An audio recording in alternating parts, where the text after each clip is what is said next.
আজকে আমরা 8টা ব্যাপার নিয়ে কথা বলবো যার কারণে কিন্তু আপনার কিডনি ড্যামেজের দিকে যাইতে পারে। চলুন আমরা এই 8টা বিষয় সম্পর্কে জেনে নিই। প্রথম যে জিনিসটা সেটা হচ্ছে অতিরিক্ত পরিমাণে পেন কিলার ইউজ করা। আমাদের দেশে দেখা যায় যে হুট করে যে কোনো একটা ব্যথা হয়েছে তখনই পেন কিলার ইউজ করতেছে বা প্যারাসিটামল ইউজ করতেছে। জিনিসগুলো এক রকমের পেন কিলার বা আইব্রুফিন এগুলা ইউজ করলে কিন্তু আপনার কিডনিতে ড্যামেজ হইতে পারে। এই জিনিসগুলো সবসময় ডাক্তারের প্রেসক্রিপশন নিয়েই ইউজ করা উচিত, কারণ এই জিনিসগুলো কখন যে আপনার কিডনিকে ড্যামেজ করবে সেই জিনিসটা আপনি বুঝতেও পারবেন না, হুট করে ড্যামেজ হয়ে যাবে। 2 number, not drinking enough water. আপনার কিডনির চালিকা শক্তি কিন্তু পানি যদি আপনি পর্যাপ্ত পরিমাণে পান না করেন তাইলে কিন্তু হবে না। আপনাকে দিনে অ্যাটলিস্ট 7 থেকে 8 গ্লাস পানি পান করতে হবে।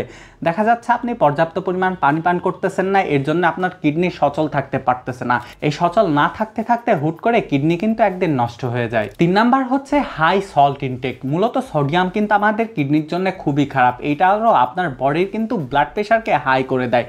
এর জন্য সোডিয়াম সবসময় পর্যাপ্ত পরিমাণে নিতে হয়। তার মানে লবণ খাওয়াতে পর্যাপ্ত পরিমাণ নিতে হবে।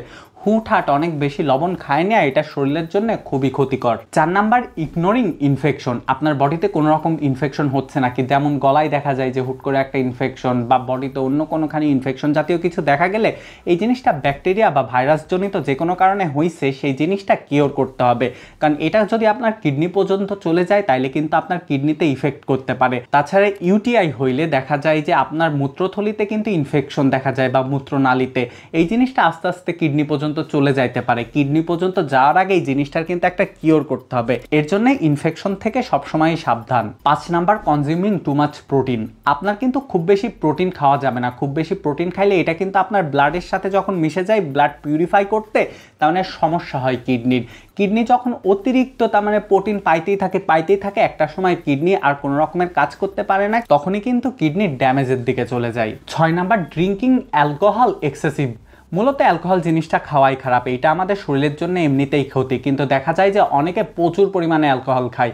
অ্যালকোহল জিনিসটা কিন্তু প্রথমে লিভার দিয়ে তারপর কিডনির মাধ্যমে আমাদের শরীর থেকে বের হয়।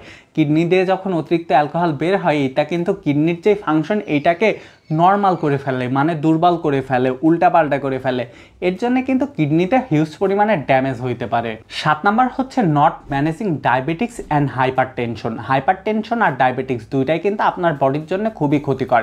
দেখা যায় যে ডায়াবেটিক্স হইলে হুট করে একটু কাটলেও এই জিনিসটা কিন্তু সারতে অনেক বেশি সময় লাগে। আপনার কিডনিতে যদি হালকা একটু সমস্যা হয় সেটা কিন্তু ডায়াবেটিক্সের কারণে সারতে পারে না সহজে, এতে কিন্তু আপনার কিডনি ড্যামেজের দিকে চলে যায়। তাছাড়া হাইপারটেনশন কিন্তু আমার বডিতে অনেক রকমের ক্ষতি করে, তার মানে হাইপারটেনশন পুরো বডি সিস্টেমটাকেই উল্টাপাল্টা করে ফেলে। এর জন্য ডায়াবেটিক্স আর হাইপারটেনশনকে সবসময় ঠিকঠাক রাখতে হয়। আর 8 নাম্বার হচ্ছে স্মোকিং কিন্তু আমাদের বডির জন্য এমনিতেই ক্ষতিকর। স্মোকিং একবারে কিডনি পর্যন্ত যায় না, কিন্তু স্মোকিং এর যেসব কেমিক্যাল ফর্ম থাকে সেটা কিন্তু ব্লাডের সাথে মিশে, এই ব্লাডের সাথে মিশে এটা কিন্তু পিউরিফাই হওয়ার জন্য কিডনিতেই যায়।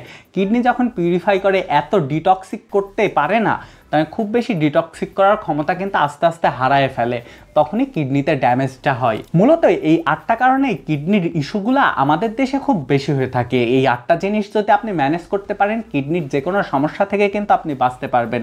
যাই হোক, আমার আজকের ভিডিও পর্যন্তই, দেখাবে পরে কোনো ভিডিওতে। টাটা, আল্লাহ হাফেজ।